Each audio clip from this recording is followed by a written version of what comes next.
friends, now we have moved in the next lecture, and in this lecture we will talk about some new topics, got it, with a new concept.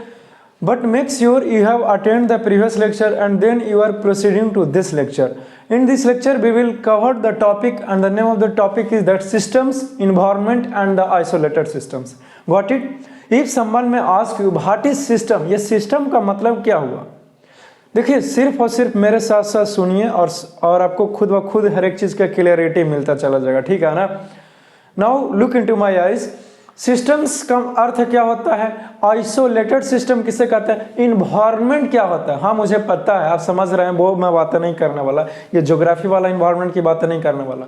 जो आपको नहीं पता मैं वो जानकारी देने वाला हूँ, समझ गया ना? अच्छी बात है। तब यहाँ पे मैं लिख रखा हूँ सिस्टम्स के बारे में, बट याद रहे जो प्रीवियस लेक्चर में बातें किया हूँ आपसे, या फिर उससे पहले वाले लेक्चर में किया हूँ, उतनी सारी चीज़ों को आप अच्छे से देखते होंगे, अच्छे से समझे होंगे, और अगर कहीं डाउट्स है तो ज़रूर कहिएगा, ठीक है? और जब एक बार यहाँ से लेक्चर को अटेंड करते हो और जो कुछ भी नोट्स आप बनाते हो, उन सारे नोट्स को बैठ करके खुद से रिवाइज करना है एक बार।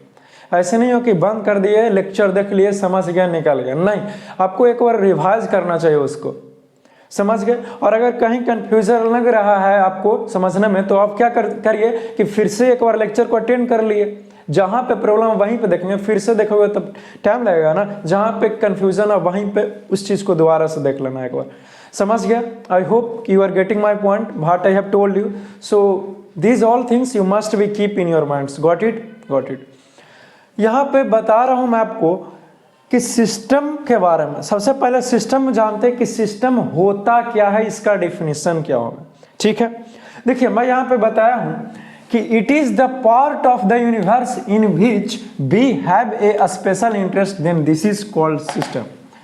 जो सिस्टम होता है, सुनिए मेरी बातों को, जो सिस्टम होता है यह एक ब्रह्मांड का, यूनिवर्स का एक पार्ट है, एक हिस्सा है, और इसी ब्रह्मांड में हम लोग हैं ना, जिसमें कुछ इंटरेस्ट है कि बस एक बार ये चीज़ मिल जाए तो क्या ही कहना, क्या ही कहना, ये ठीक था, नहीं तो क्या ही कहना, ठीक है? इस प्रकार से बहुत तरह तरह की इच्छाएं हैं, इंटरेस्ट है, किसी उसका इंटरेस्ट किसी और चीज़ में है, कोई मैथमेटिक्स पढ़ना चाहता है, कोई घूमना चाहता है, कोई कुछ करना चाहता है, तो इस तरीके से शौक है, अपना अपना इंटरेस्ट है। लेकिन जो इंटरेस्ट दिखा रहा है वो इस यूनिवर्स में दिखा रहा है, इस यूनिवर्स में बस एक छोटा सा पार्ट है जिसमें है सब कुछ, सब कुछ, सब लोग हैं, बहुत सारे लोग हैं, बहुत सारी इच्छाएं हैं, तमन्नाएं हैं। Have you got it? Got it. अब देखिए, रुको जरा सा, अभी क्लैरिटी नहीं मिला तो मिल जाएगा, बट लिसन टू मी, रुकिए जरा सा। एग्जाम्पल्स के लिए मैं लिया हूं ए ह्यूमन बॉडी, मैं मान लिया हूं पूरे ह्यूमन बॉडी का, या फिर द होल अर्थ, या फिर ए सिंगल एटम, मैं मान लिया हूं। सिस्टम जो है वो दरअसल में क्या, एक पार्ट है यूनिवर्स का, याद रहे, यह पार्ट ऑफ यूनिवर्स है, समझ गया ना? जैसे कि ह्यूमन बॉडी, तो ये संसार का एक पार्ट हो गया, चाहे अर्थ ले लें तो इस यूनिवर्स का एक पार्ट है कि नहीं? मैं भी तो एक पार्ट हूँ, क्यों चौंक रहे हो? नहीं जानते तो अभी से भी जानिए, आई एम आल्सो और यू आर आल्सो, ये मार्कर भी इस यूनिवर्स का पार्ट है स्टूडेंट, कुछ भी एटम, यहाँ पे लिख दिया एग्जाम्पल में, ए सिंगल एटम, एकदम एक सिंगल एटम, तो वैसे भी सिंगल होता है लेकिन फिर भी सिंगल नहीं होता, भूल गया केमिस्ट्री। तो एक सिंगल एटम को भी अगर आप कंसीडर करते हैं तो वो भी क्या रहेगा, वो भी इस संसार का पार्ट है, हिस्सा है। जैसे मेरा एक बाल लीजिए, रोया लीजिए, वो तो ये एक हेयर भी हमारे इस बॉडी का क्या है, पार्ट है। क्यों? क्योंकि देखो ना, इसको खींचने में तकलीफ होता है, पार्ट ऑफ आवर बॉडी है ना। तो यही सिस्टम हो गया, एग्जाम्पल्स ले लिया। इसे कौन से इस सिस्टम को और अच्छे से समझाने के लिए मैं आपको फिगर के भी माध्यम से समझाऊंगा, बट फिगर को अटेंड करने से पहले कुछ और चीज है जो आपको जानना चाहिए, फिर फिगर के माध्यम से आपको और आसानी से क्लियर करेंगे, ठीक है ना? नेक्स्ट जानते हैं इन्वायरमेंट के बारे में कि इन्वायरमेंट आखिरकार क्या है, इसका डेफिनेशन क्या बताया हूं मैं, ठीक है? तो लिखा हूं कि all the rest of the universe outside the system is called environment. देखिए सिस्टम क्या होता है, एक मान लिया एक पार्ट है इस यूनिवर्स का, जैसे मैं एक पार्ट हूं, तो मैं एक सिस्टम कहलाऊंगा। लेकिन मेरे अलावा इस सिस्टम को छोड़ के जितना भी सारा चीज आ गया वो इन्वायरमेंट हो जाएगा। क्या हो जाएगा? इन्वायरमेंट में हो जाएगा। ठीक है ना? जो सिस्टम में नहीं है वो इन्वायरमेंट हो जाएगा। एक लाइन में जानिए, ठीक है। नेक्स्ट आता है आइसोलेटेड सिस्टम। सिस्टम तो है लेकिन कैसा है जी? आइसोलेटेड। तो अब ये आइसोलेटेड सिस्टम क्या हुआ, इन्हीं सारी चीजों के मैं डिस्कशन करता हूं आपसे। मैं लिखा हूं कि if nothing such as energy matter light crosses, cross नहीं करे, ठीक है ना, crosses the boundary of the system, system का बाउंड्री नहीं क्रॉस करे, ठीक है, टू और फ्रॉम द इन्वायरमेंट, ठीक है। और नेक्स्ट एंड इफ, और अगर the net sum of all the external forces is 0 then this type of the system is called as the isolated system. और यहाँ पे एक पॉइंट लिखा हूं, अलग से स्टार नहीं मार सकता क्योंकि स्टार मार के ये टॉपिक को डिनोट किया। यहाँ पे लिखा हूं conservation laws valid in isolated system. Conservation laws का मतलब आपको मन में सिर्फ और सिर्फ एक ही चीज ख्याल नहीं आना चाहिए कि नाइदर क्रिएटेड नॉट डिस्ट्रॉयड। वो बच्चा वाला था, 10th में था, 9th में था, 8th में था, अब आप 11th में आ गए। कंजर्वेशन लॉ का मतलब और बहुत सारा लॉ हो सकता है। जैसे बताया था ना आपको, बोले conservation law of conservation of energy, law of conservation of electric charge वगैरह सब, तब तो कुछ हो सकता है। देखिए अब समझते हैं आइसोलेटेड सिस्टम। लेकिन आइसोलेटेड सिस्टम को समझने से पहले आपको एक चीज का ध्यान रखना है और वो ये है सिस्टम और इन्वायरमेंट को समझना होगा अच्छे से। देखिए मैं एक फिगर के माध्यम से आपको समझाऊंगा सिस्टम इन्वायरमेंट को, और फिर आप आइसोलेटेड सिस्टम को ऐसे समझ जाओगे, ऐसे। देखिए मैं संसार का बहुत सारा पार्ट है जी, बहुत सारा संसार है, ठीक है। मैं अभी मान लेता हूं कि जो मेरा बोर्ड है वो ब्लैक बोर्ड है, वो क्या है? पूरा ब्रह्मांड है, पूरा यूनिवर्स है, ठीक है ना, मान लो ना। तो देखिए उसमें क्या हो जाएगा कि एक बाउंड्री मैं किया हूं, मैं मान लिया हूं कि यह जो है वो एक सिस्टम है, इसके अंतर्गत में कोई ये मैन है जो स्माइल कर रहा है, ठीक है, और हाथ दे दो, हाय कर रहा है किसी को, है ना, ये नहीं है, तो इस प्रकार से इशारा कर रहा है। तो जो मैन है और तो ये सिस्टम कहलाएगा। क्यों? क्योंकि इसके एक बाउंड्री दे दिया कि इतना ही सब कुछ होना है, तो ये क्या हो जाएगा? जो डिफाइनेबल है, जिसे बोल सकते हैं, वो एक सिस्टम का रूप ले लेगा, ठीक है ना। और लेकिन जो सिस्टम से बाहर है, बिना सिस्टम का है, उसका इन्वायरमेंट का नाम दे दिए हैं। तो आइसोलेटेड सिस्टम क्या हुआ सर? आइसोलेटेड सिस्टम को समझिए, जब सिस्टम के बाहर हमारा ये जो सिस्टम हुआ वो आइसोलेटेड कब होगा? जब इस सिस्टम में कुछ एनर्जी होगा, मास होगा, मैटर कहिए, जो कुछ भी कहना, एनर्जी, मास, मैटर या फिर लाइट कहिए, तो जो भी इसमें है वो इस सिस्टम के अंतर्गत ही रहे, इस सिस्टम के बाहर ना जाए, इन्वायरमेंट में नहीं जाए। और इन्वायरमेंट में भी क्या होगा? एनर्जी होगा, मास होगा और लाइट होगा, तो इन्वायरमेंट में ही रहे, इन्वायरमेंट से ये सिस्टम में नहीं आना चाहिए, ठीक है ना। तो कुछ भी इसको में सिस्टम में है, लाइट, एनर्जी, मास, वो सिस्टम में ही रहे, और उसी प्रकार से जो इन्वायरमेंट में है वो इन्वायरमेंट में ही रहे, अदला बदली ना हो, क्रॉस ना हो। और जो ओवरऑल एक्सटर्नल फोर्स लगेगा, जैसे हो सकता है सिस्टम लगा दे इन्वायरमेंट पर फोर्स, या फिर इन्वायरमेंट लगा दे सिस्टम पर फोर्स, लेकिन ऐसा नहीं होना चाहिए। एक्सटर्नल फोर्स जो है वो 0 होना चाहिए। तब इस प्रकार के सिस्टम को नाम देते हैं आइसोलेटेड सिस्टम। कौन सा सिस्टम? Isolated system. समझ गया ना आइसोलेटेड सिस्टम क्या होता है? तो वही चीज को लिखो कि if nothing such as energy, matter, light crosses the boundary of the system, boundary of the system जो है वो उसको क्रॉस नहीं कर जाए, जो सिस्टम का है, ठीक है, वही लिखो। और टू फ्रॉम द इन्वायरमेंट, और ना ही इन्वायरमेंट से आना चाहिए, और फ्रॉम द इन्वायरमेंट यानी कि ना ही इन्वायरमेंट से आना चाहिए, ठीक है। And if the net sum of all the external forces is 0, और जो भी इसको पर फोर्स लगे सिस्टम पर चाहे इन्वायरमेंट पर, वो 0 होना चाहिए, वो फोर्स नहीं लगना चाहिए। Then this is called isolated system, और इसी को हम लोग नाम देते हैं आइसोलेटेड सिस्टम का। Have you got it? Got it. देखिए एक चीज मैं आपको सिखाता हूं, जो कंजर्वेशन लॉ आपको बताया था जी, पहले ही बताया, प्रीवियस लेक्चर में पढ़ाया, प्रीवियस लेक्चर देखा हो ना, तब अच्छी बात है। प्रीवियस लेक्चर में बताते कि जो कंजर्वेशन लॉज होता है उसके बारे में क्या सिखाता है। कंजर्वेशन लॉ बोला आपके मन में एक ही चीज चलता है, नाइदर क्रिएटेड नॉट डिस्ट्रॉयड, इसी होता है। वो तो आपको 9th में 10th में या फिर 8 के लिए था, लेकिन अब चीजें बदल गई है क्योंकि you are in 11th standard. Got it, got it. तो देखिए बहुत सारे बताया, laws of conservation of energy बताया, laws of conservation of electric charge बताया, laws of conservation of momentum बताया, प्रीवियस लेक्चर में बताया था।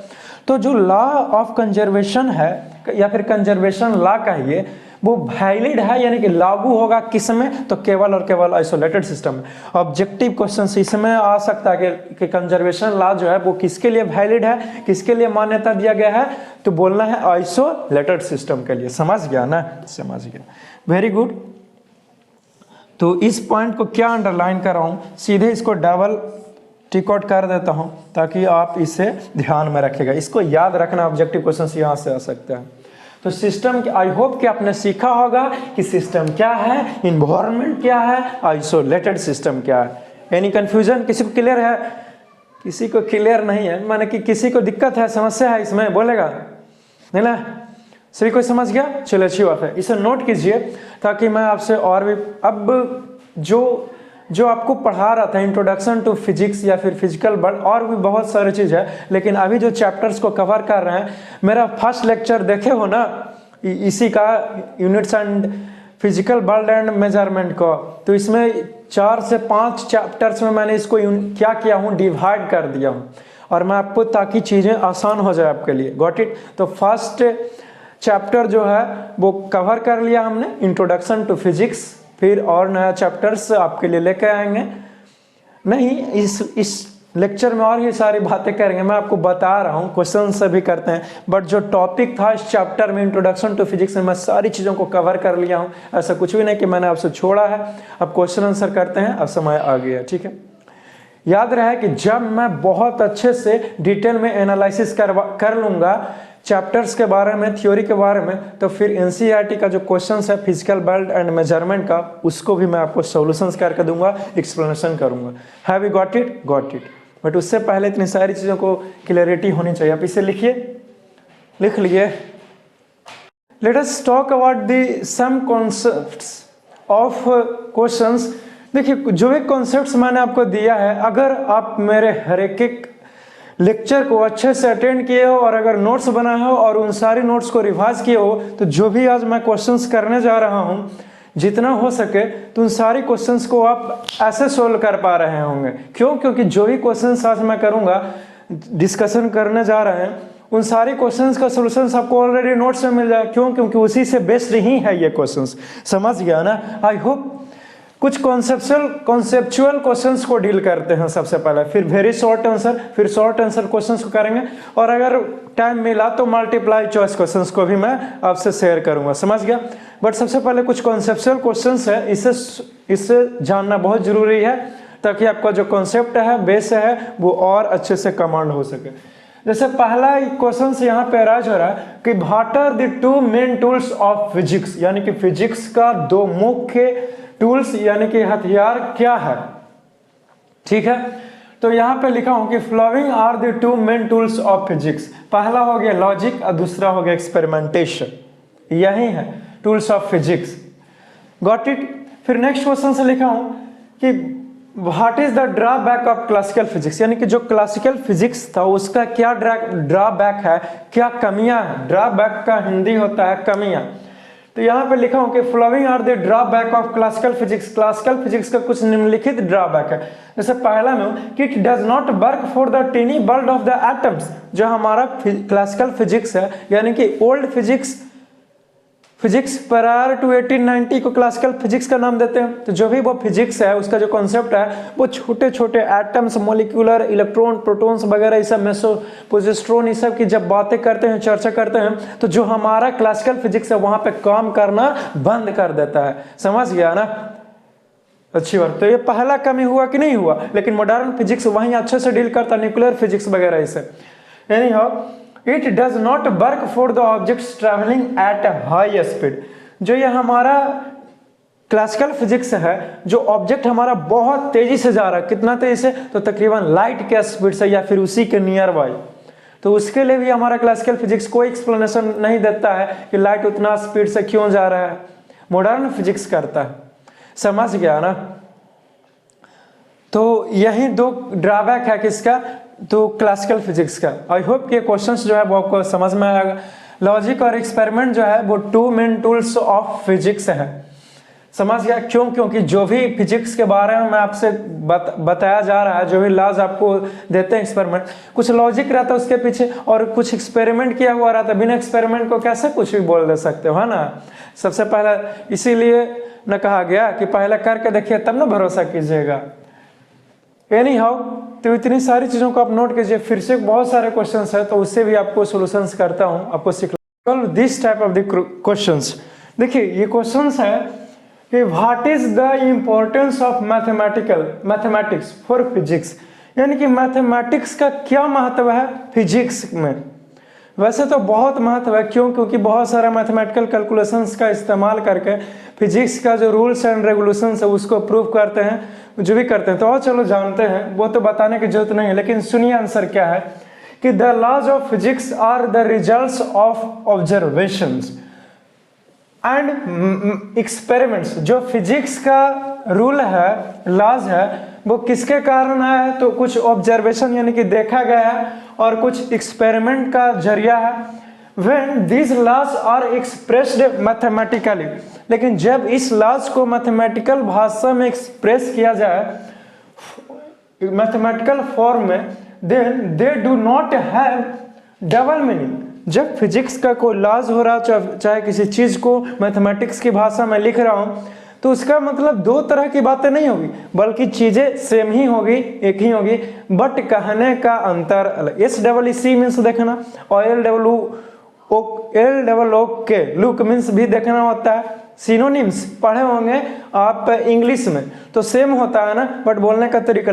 उसी तरीके से फिजिक्स का अपना रूल्स रेगुलेशंस है, उसको जब मैथमेटिकल भाषा में बनाने के प्रयास करते हैं तो उसका अर्थ अलग अलग नहीं निकलता, बल्कि एक ही बात है, बट कहने का तरीका अलग है।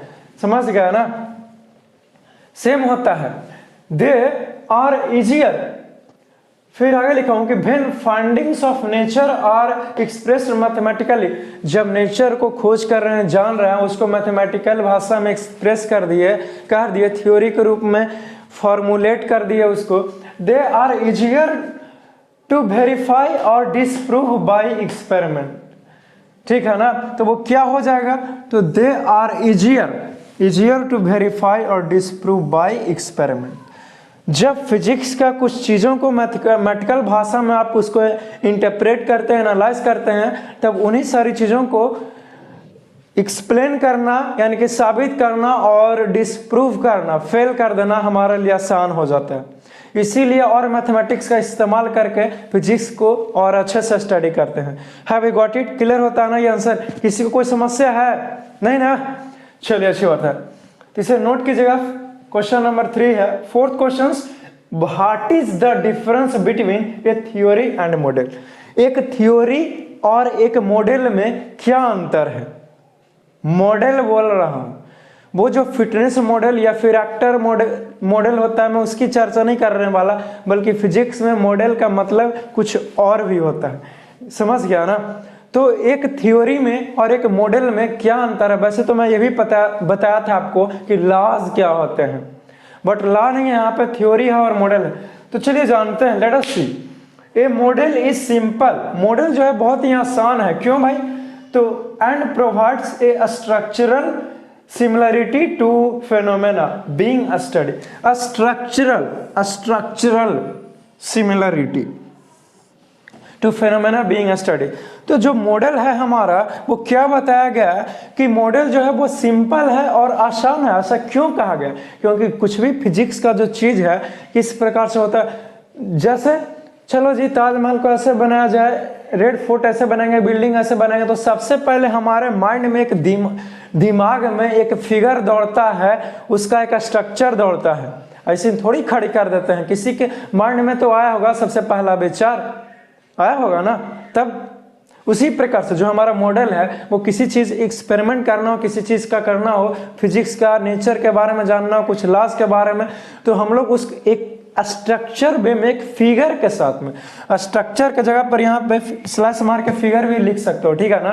तो एक फिगर के माध्यम से जो दर्शाते हैं कि देखो भैया ऐसे हो सकता है, इसे ही बोल दिया हमने। क्या बोल दिया जी? तो मॉडल बोल दिया कि फिगर के माध्यम से दर्शाना है किसी चीज को, फिजिक्स का कुछ चीज को, तो वो हमारा एक मॉडल कहलाता है। Have we got it? Got it. Next जानते हैं थ्योरी के बारे में कि थ्योरी क्या है। ए थ्योरी इज ब्रॉडर, लेकिन थ्योरी जो है बहुत ही कॉम्प्लेक्स होता है, मोर डिटेल्ड होता है, and attempts to solve a set of problems often with mathematical precision. लेकिन जो थ्योरी होता है वो थोड़ा सा डिटेल एनालिसिस करता है किसी चीज के बारे में, ताकि कुछ भी चूक ना हो जाए, एकदम अप्रोप्रिएट रहे। और तो और मैथमेटिकल प्रिसीजन यानी कि मैथमेटिक्स का भी चीज़ों का इस्तेमाल करके हम लोग क्या करते हैं, फिजिक्स का जो कुछ भी थ्योरीज है, रूल्स है, एक्सपेरिमेंट किया जा सकता है, उसको अच्छे से जान सकते हैं मैथमेटिकल कॉन्सेप्ट्स का इस्तेमाल करके। वहीं लिखा हूँ मैथमेटिकल प्रिसीजन, यानी कि मैथमेटिक्स की चीज़ों का इस्तेमाल कर करके। समझ गया ना? आई होप क्या समझ गया हूँ कि थ्योरी क्या होता है। अगर थ्योरी में कंफ्यूजन सुनेगा, थ्योरी जो है वो कुछ कॉम्प्लेक्स चीज है जो ब्रॉडर है, जो और उसका में मैथमेटिक्स का इस्तेमाल करते हैं किसी चीज को एक्सप्लेनेशन करने में। लेकिन मॉडल में क्या करते हैं, केवल और केवल फिगर और एक स्ट्रक्चर के माध्यम से एक्सप्लेन करते हैं। Have you got it? अब क्लियर हो गया, ठीक है ना। तो आप इसे लिख लीजिए ताकि और कुछ क्वेश्चंस की जानकारी मैं आपको दे सकूं। Talk about this questions. अब इन सारी क्वेश्चंस को जानकारी मैं आपको देता हूं। The fifth one is the theory of science are not fixed but undergo change. Discuss. जो साइंस का थ्योरी है, थ्योरीज ऑफ साइंस है, बहुत सारा होगा, तो वो फिक्स्ड नहीं है जी, वो चेंज होता रहता है, वो बदलते रहता है। तो इसके बारे में आप कहिए, क्या कह सकते हैं, डिस्कस कीजिए, वर्णन कीजिए। तो क्या बोलना चाहेंगे आप? फिक्स्ड नहीं है, चेंज होता है। तो चलो देखते हैं, let us see. The history of science shows that theories come and go. जो हमारा साइंस का अगर हिस्ट्री देखिएगा, इतिहास उठा कर देखिएगा, तो जो बहुत सारे थ्योरी आया और बहुत सारे थ्योरी गायब भी, रुका हुआ नहीं है। कोई एक थ्योरी एकदम टिक कर नहीं बैठा हुआ, कुछ कुछ है भी, बट बहुत सारा ज़्यादातर ऐसा थ्योरी है जो थ्योरी आता भी है और फिर चला जाता है। यानी कि पुराना थ्योरी है तो नया थ्योरी आया और पुराना थ्योरी चला गया। जैसे बहुत सारा मूवीज निकलता है, तो अभी एक सपोज दैट मूवीज निकलता है 2022 में जो बहुत अच्छे रहा, फिर 23 आएगा, 2023 आया, 2024 आया, उसमें बहुत सारे अच्छे अच्छे मूवीज आए। तो पुराना मूवी को कौन याद करता है ना, या फिर पुराना सॉन्ग को कौन याद कर रहा है, नया सॉन्ग है। तो इसी तरीके से कुछ एक धरा नहीं रहता है, वो भी है, बट फिर भी उसको रिप्लेस्ड कर दिया जाता है, हटा दिया जाता है। Got it? Got it. ठीक उसी प्रकार से थ्योरीज आया और चला गया। The long held theories are replaced by new ones. जो लॉन्ग हेल्ड थ्योरी था, यानी कि बहुत पुराना थ्योरी था, उसको रिप्लेस्ड कर दिया गया बाय न्यू वंस, यानी कि नए थ्योरी के द्वारा उसको हटा दिया गया। पुराना थ्योरी को के जगह नया थ्योरी लाया गया और पुराना थ्योरी को साइड कर दिया गया, कहा कि हटाओ, ये ज्यादा अच्छा नहीं है। समझ गया ना? नेक्स्ट लिखे हैं कि फॉर एग्जाम्पल, जैसे एग्जाम्पल ले रहा हूं कि the theory of atom has been continuously as new evidence on atomic behavior। जो हमारा थ्योरी ऑफ एटम है उसको कॉन्टिन्यूसली एज न्यू एविडेंस, यानी कि नया सबूत को पेश किया गया एटॉमिक थ्योरी के बारे में। जैसे जॉन डाल्टन साहब आए, वो क्या बताया एटम्स के बारे में कि जो हमारा एटम है भैया वो डिविजुअल नहीं हो सकता, यही स्मॉलेस्ट इंडिविजुअल पार्टिकल्स है। बट बहुत सारे साइंटिस्ट आए जिन्होंने इलेक्ट्रॉन, प्रोटॉन, जैसे थॉमसन साहब, अर्नस्ट आए, गोल्डस्टीन आया, तो बहुत सारे ने कहा कि ये होता है, वो होता है, इलेक्ट्रॉन, प्रोटॉन, ये सब कहा। पोजिस्ट्रॉन, मेसोस्ट्रॉन कहा कि नहीं, कि अब एटम को भी डिवाइड कर सकते हैं, तो उसका थ्योरी रिप्लेस कर दिया गया न्यू वंस से। तो ऐसे ही होता है साइंस का थ्योरी कि वो स्टेबल नहीं है, उसको रिप्लेस करते रहते हैं। समझ गया ना? और जिंदगी की भी यही विडंबना ही है कि हर एक चीज़ों को अप टू डेट करते रहिए, क्योंकि अगर अप टू डेट नहीं कीजिएगा ना तो फिर आपकी खैर नहीं। अब बाकी आप खुद समझदार हो। Anyhow let us see. तो ये क्लियरिटी मिला। A new theory is accepted only if it explains, देखिए इस चीज को अंडरलाइन, ये न्यू थ्योरी इज एक्सेप्टेड, नया थ्योरी को एक्सेप्ट तभी किया जाएगा, ओनली इफ, तभी जब it explains a greater range of phenomena than that of older one. मैंने बोला अभी कि नया थ्योरी को तब मानेंगे जब ये पुराना थ्योरी के मुकाबले बहुत अच्छे से फेनोमेना को, घटना को क्या कर सकता है, ये वर्णन कर सकता है। समझ गया ना? आई होप कि आप समझ पा रहे होंगे। चलिए अच्छी बात है। जैसे सपोज दैट मान लेते हैं कि आपके पास कुछ ऐसा चीज है जो बहुत अच्छा लगता है, आपके पास स्मार्टफोन अभी होगा ही तभी तो देख पा रहे हो, बट कोई अगर फादर आते हैं वो आपको गिफ्ट में देते हैं कि बेटा ये लो, ये बहुत अच्छा है, इसका फीचर्स ये है, चलो एप्पल आईफोन की ही बातें कर लें, अब उससे क्या ही कहना है ना, तो वो आप उसे रख लेते हो, पुराना स्मार्टफोन को साइड कर देते हो।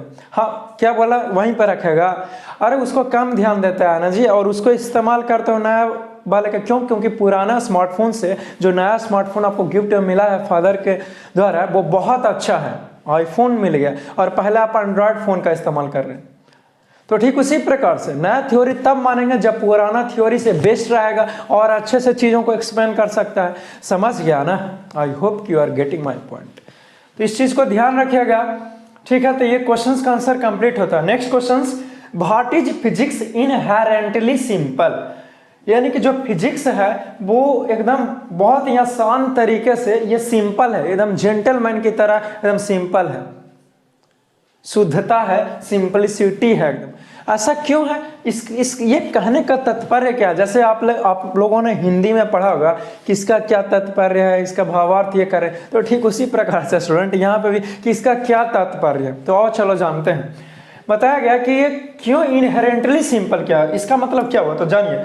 Since there are only a few basic laws to learn, physics में है जो वो ऐसा बहुत सारा लॉज है, बट मैं कुछ जो बता रहा हूँ वो सुनिए कि फिजिक्स में ऐसा कुछ छोटे छोटे लॉज है जिसको आप अगर याद रखते हैं तो क्या होगा उससे, if we really understand this laws, और अगर इस लॉज को हम लोग सच में वास्तविक में समझ जाएं, then we can apply them in a wide varieties of situations, so that's why physics is inherently simple, है ना? नहीं समझे? listen to me, मैं अभी भी बोला हूं, ये जो पढ़ा उसको मैं आपको हिंदी करके समझाता हूं। मैं कहा कि फिजिक्स के ऐसे कुछ नियम है छोटे छोटे जिसको अगर आप याद रखते हो तो उस रूल्स को, उसका इस्तेमाल करके हम लोग क्या कर सकते हैं, बहुत सारे फेनोमेना को, घटना को एक्सप्लेन कर सकते हैं। जैसे लॉज ऑफ रिफ्लेक्शन दिया गया, तो ये होता है रिफ्लेक्शन, जानते हैं? तो रिफ्लेक्शन के बारे में क्या ख्याल है जी आपको? तो बोल देना है, ओह शांत रहो ना, बोल देना है शांत रहो, मैं बोल देना उसके बारे में कि देख रहे हैं किसी भी चीज को, अच्छा बताओ ये मार्कर देख रहे हैं रिफ्लेक्शन के कारण, ये बात देख रहे हैं रिफ्लेक्शन के कारण, तुमको देख रहे हैं रिफ्लेक्शन, हर एक चीज देख रहे हैं रिफ्लेक्शन के कारण। तो इसी प्रकार से जो फिजिक्स है वो सच में बहुत सिंपल है, और उसका एक चीज, एक लॉ का इस्तेमाल करके बहुत सारे तरह तरह के रूल्स एंड रेगुलेशंस को समझ सकते हैं जो घटना हमारे नेचर्स में घट रहा है। ठीक है ना? ठीक है। तो यही कहने का अर्थ है, so that's why physics is inherently simple, इसीलिए कह दिया गया कि जो फिजिक्स है वो सच में सिंपल। इतनी सारी चीजों को आप नोट कीजिए ताकि मैं कुछ और क्वेश्चंस को डील कर सकूं। समझ गया? जैसे ठीक है ना?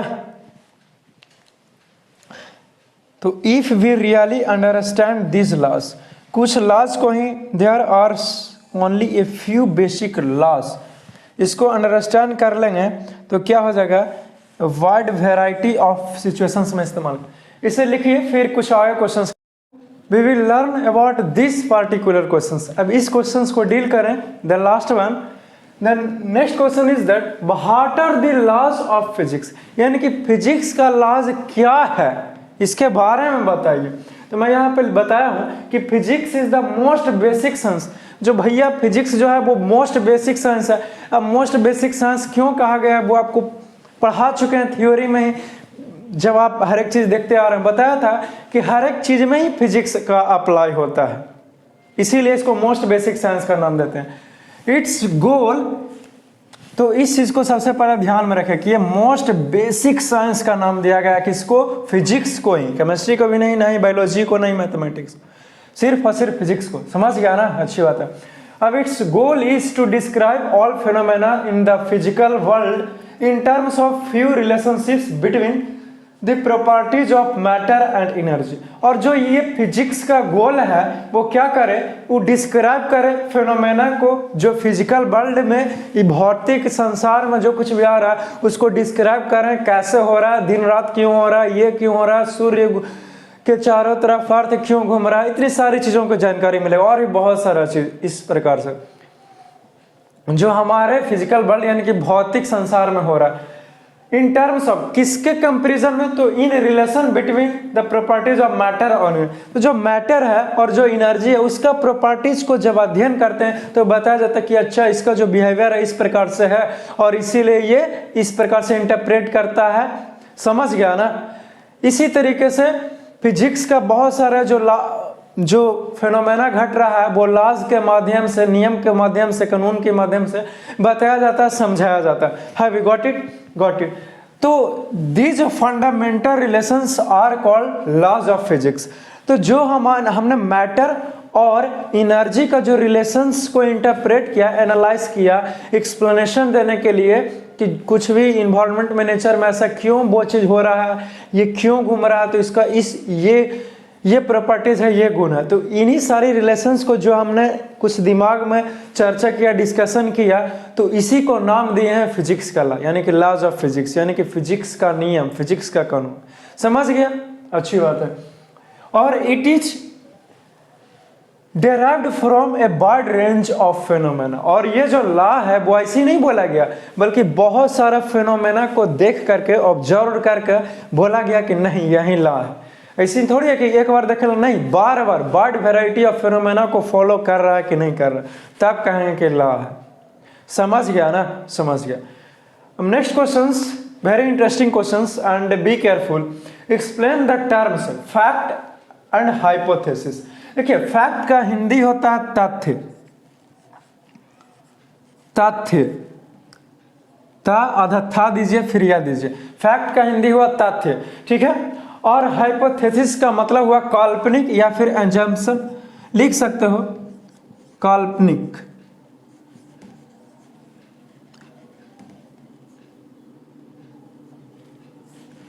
या फिर परिकल्पना भी लिख सकते हो।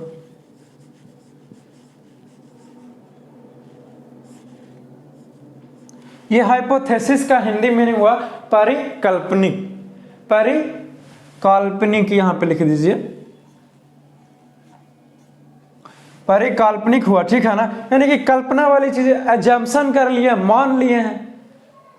अब होता है उसको साइड में रखे, मान लेते हैं। जैसे कोई चीज को एक्सप्लेन करना, जैसे कि कोई छोटा बच्चा होता है जो फादर से पूछता है कि, या फिर हमसे ही कुछ पूछा पहले, तो हम उसको क्या करते हैं कि बताइए भैया ये ऐसा क्यों हो रहा है। तो हम उसको बिजी रहते हैं काम में, तो उसको कहते हैं कि छोड़ो ना, चलो ना, ये हो रहा होगा, बस ऐसे ही हो रहा है। उसको एक्सप्लेन नहीं करते हैं तो बोल देते हैं कि चलो ऐसे ही होता है, ऐसे ही होता है। इस प्रकार से ऐसे ही बोल करके हम लोग चले जाते हैं। तो ऐसे ही कल्पना करके उसको बता दिए कि कोई व्यक्ति से कुछ पूछते हैं, जैसे फादर से ही अपने पेरेंट्स से, छोटे बच्चे पूछते हैं पेरेंट्स से कि बताइए ये ऐसा क्यों हो रहा, तो उनको नहीं पता होता, तो फिर भी वो उनके पीठ पर थपथपा के इस प्रकार से बोल दिया जाता है कि ऐसा इसलिए हो रहा होगा, शायद ऐसे होता होगा, शायद ये हो सकता था, ये इस प्रकार से कल्पना करके बताते हैं। तो दैट इज द हाइपोथेसिस।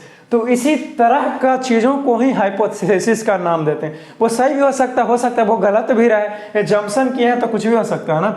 तो ये चलिए फैक्ट के बारे में जानते हैं। सबसे पहले, a fact is a phenomena about which competent observers who have made a series of observations। competent का मतलब हुआ सक्षम, सक्षम, और ऑब्जर्वर का मतलब हुआ जो देख रहा है, जो देखने वाला है, ठीक है।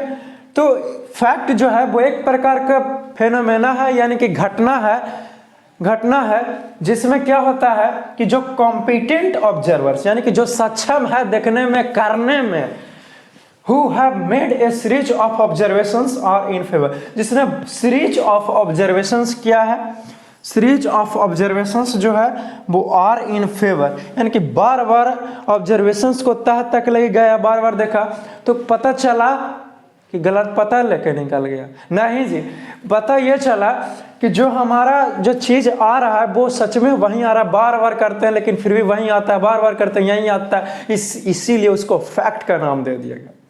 फैक्ट एकदम सटीक होता है, वो कभी गलत नहीं होता, समझ गया ना, अच्छी बात है। अब हाइपोथेसिस के बारे में जानते हैं, लिखा हूं कि hypothesis is an educated guess, पहले ही बोल दिया कि जो हमारा hypothesis assumption is an educated guess, एक प्रकार का गेसिंग किया हुआ है, अनुमान किया हुआ, लिख दिया गेस मतलब अनुमान लगाना इसे, and a reasonable explanation of an observation और एक्सपेरिमेंटल रिजल्ट।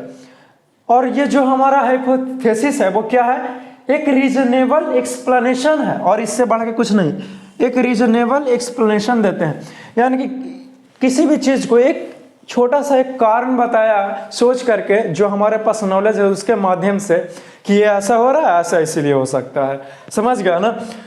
वो शायद कुछ और एक्सपेरिमेंटल रिजल्ट हो सकता है, या फिर कुछ एक्सपेरिमेंट किए हैं उसमें भी तो ये हो सकता है, बोलिए ना। नॉट फुल्ली एक्सेप्टेड, और जिसको फुल्ली पूर्ण रूप से एक्सेप्टेड नहीं कर सकते हैं, एक्सेप्टेड फैक्चुअल, फैक्चुअल का मतलब हुआ वास्तविक, फैक्चुअल का हिंदी मीनिंग क्या हुआ, वास्तविक, वास्तविक,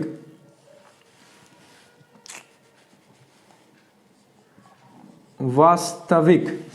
और जिसको हम लोग क्या बोले कि that is not fully accepted factually, यहां पे फैक्चुअल या फैक्चुअल भी ठीक है, फैक्चुअल रूप से हम उसको एक्सेप्ट नहीं कर सकते, यानी कि वास्तविक रूप से हाइपोथेसिस के को एक्सेप्ट नहीं कर सकते हैं। कब तक, मैं यहाँ पे लिखा हूं कि अनटिल, यानी कि कब तक, जब तक कि tested over and again by experiment. Hypothesis को पूर्ण रूप से एक्सेप्ट तब तक नहीं करेंगे जब तक कि बार बार एक्सपेरिमेंट करेंगे, बार बार एक्सपेरिमेंट करके तब कहेंगे कि वही हमारा क्या है जी, हाइपोथेसिस है। समझ गया ना, समझ गया। किसी को कोई दिक्कत है हाइपोथेसिस और फैक्ट में? आई होप कि आपने इस क्वेश्चंस को एंजॉय कर पाए हो, समझ पाए होंगे। ठीक है, किसी को समस्या? No problem.